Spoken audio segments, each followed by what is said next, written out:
नमस्कार, मैं हूं आपके साथ इस्तेक अहमद और आप देख रहे हैं आर्य न्यूज़। आइए शुरुआत करते हैं बुलेटिन का, जो उत्तराखंड की खबरों लेंगे, जिसमें कैबिनेट विस्तार की खबरों के बीच अब मौजूदा मंत्री के इस्तीफे की खबरें सामने आने लगी हैं। जानकारी के मुताबिक केंद्रीय शिक्षा मंत्री रमेश पोखरियाल निशंक ने अपने पद से इस्तीफा दे दिया है। निशंक ने प्रधानमंत्री को चिट्ठी लिखकर स्वास्थ्य कारणों से इस्तीफे देने की बात कही है। बता दें कि कुछ दिन पहले कोरोना के चलते निशंक एम्स अस्पताल में भर्ती हुए थे। इसके बाद उनकी तबीयत ज़्यादा बिगड़ गई थी और उन्हें करीब 15 दिन तक आईसीयू में भी रहना पड़ा था। कोरोना काल में छात्रों की परीक्षाओं और सिलेबस को लेकर रमेश पोखरियाल निशंक ने शिक्षा मंत्री के तौर पर महत्वपूर्ण भूमिका निभाई थी।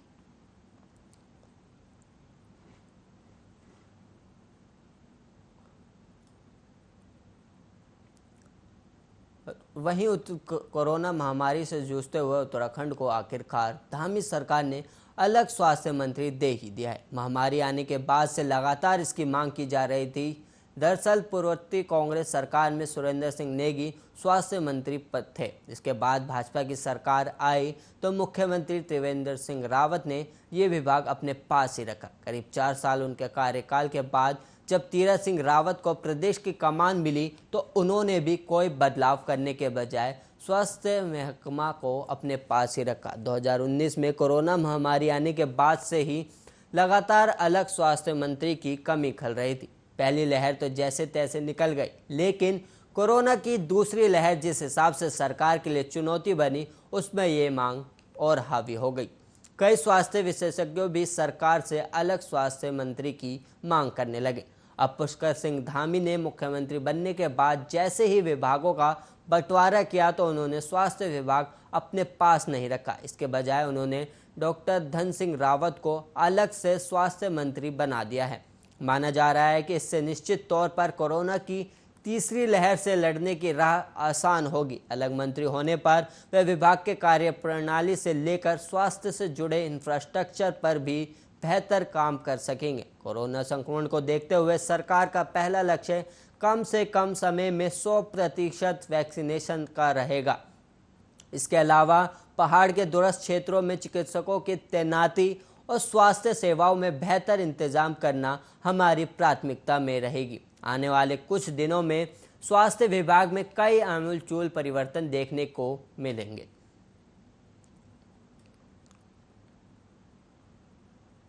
और वहीं मुख्यमंत्री पुष्कर सिंह धामी ने मंगलवार को मंत्रियों में काम का बंटवारा कर दिया। उन्होंने अपनी कैबिनेट के वरिष्ठ मंत्रियों सतपाल महाराज, डॉक्टर हरक सिंह रावत और यशपाल आर्य को लेनिवी, ऊर्जा और आबकारी सरीखे अहम विभाग दिए हैं।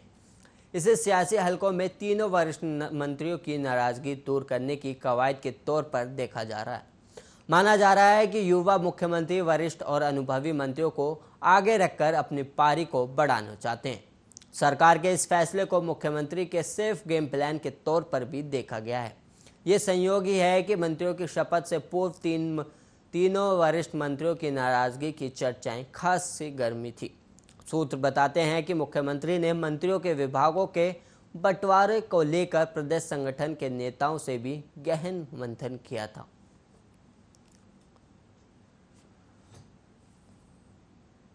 और वहीं नैनीताल हाईकोर्ट ने देहरादून के बहुचर्चित अनुपना गुलाटी हत्याकांड में राजेश गुलाटी की ओर से दायर अंतरिम जमानत प्रार्थना पत्र पर सुनवाई के बाद मामले की अगली सुनवाई के लिए 27 जुलाई की तिथि नियत की है।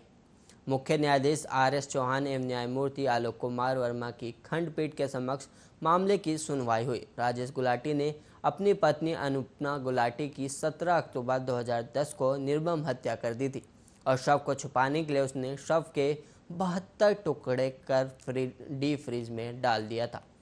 12 दिसंबर 2010 को अनुपमा का भाई दिल्ली से देहरादून आया तो हत्या का खुलासा हुआ।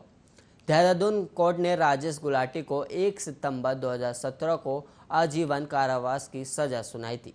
कोर्ट ने इस घटना को जघन्य अपराध की श्रेणी में माना। राजेश गुलाटी पेशे से एक सॉफ्टवेयर इंजीनियर था और 1999 में लव मैरिज की थी। राजेश गुलाटी ने इस आदेश को हाईकोर्ट में 2017 में चुनौती दी थी। याचिकाकर्ता की ओर से इलाज के लिए अंतरिम जमानत प्रार्थना पत्र पेश किया गया था।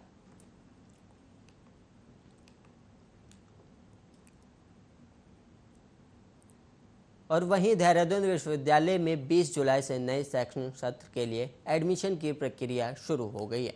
विश्वविद्यालय की वेबसाइट पर एडमिशन फॉर्म की उपलब्ध होंगे।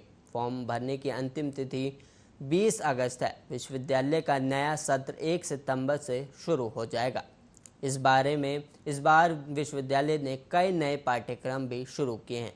कुलपति प्रोफेसर सुरेखा डंगवाल ने बताया कि छात्र विश्वविद्यालय की वेबसाइट dhununiversity.ac.in पर ऑफलाइन भर सकते हैं। उन्होंने बताया कि उत्तराखंड बोर्ड के छात्रों की सहूलियत को देखते हुए 12वीं के परिणाम घोषित होने का इंतज़ार किया जाएगा। नतीजों में देर होने पर उन्हें सीटों के अनुसार कुछ राहत भी दी जाएगी। विश्वविद्यालय की ओर से कई सर्टिफिकेट कोर्स शुरू किए गए हैं। स्नातक में कुल 140 क्रेडिट अंक होते हैं जो इन सर्टिफिकेट कोर्स से प्राप्त किए जा सकते हैं।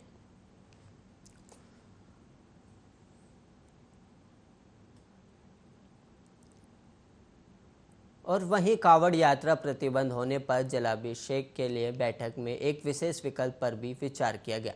इसके तहत क्षेत्र विशेष के लोग टैंकर से गंगा जल ले जा सकते हैं। इस टैंकर से जल लेकर स्थानीय मंदिरों में जलाभिषेक किया जा सकता है। दरअसल कावड़ यात्रा पर रोक रहेगी। ऐसे में शिव के अभिषेक के लिए गंगा जल उपलब्ध कराने के विकल्प पर विचार किया जा रहा है। डीजीपी अशोक कुमार ने बताया कि उन्होंने इस संबंध में सभी अधिकारियों से बात की है। इसके तहत प्रत्येक थाना स्तर पर तैयारियां की जाने की जरूरत है। थाना पुलिस अपने क्षेत्र की कावड़ समितियों के साथ बैठक करेगी। इसके बाद यदि उस क्षेत्र से 1000 लोग कावड़ लेकर आते हैं, उनमें से प्रतिनिधि के रूप में कुछ लोग टैंकर से गंगा जल ले जा सकते हैं। इसमें हरिद्वार पुलिस प्रशासन भी सहयोग करेगा। इससे ना तो बेवजह भीड़ होगी और ना ही आदेशों का उल्लंघन होगा। इस विकल्प पर लगभग सभी अधिकारियों ने सहमति भी जताई है।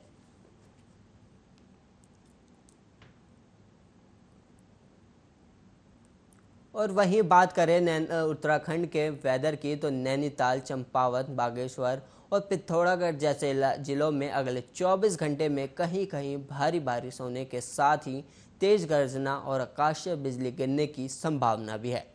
मौसम विभाग ने राजधानी देहरादून में भी कुछ स्थानों पर तेज गर्जना के साथ बारिश की संभावना जताई है।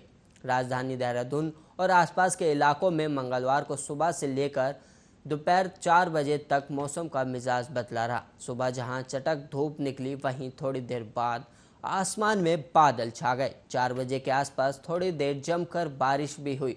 इससे गर्मी से जूझ रहे लोगों को भी थोड़ी राहत मिली।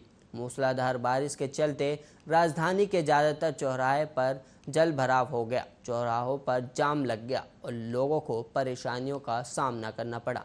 जाम हटवाने के लिए पुलिसकर्मी मशक्कत करते भी नजर आए।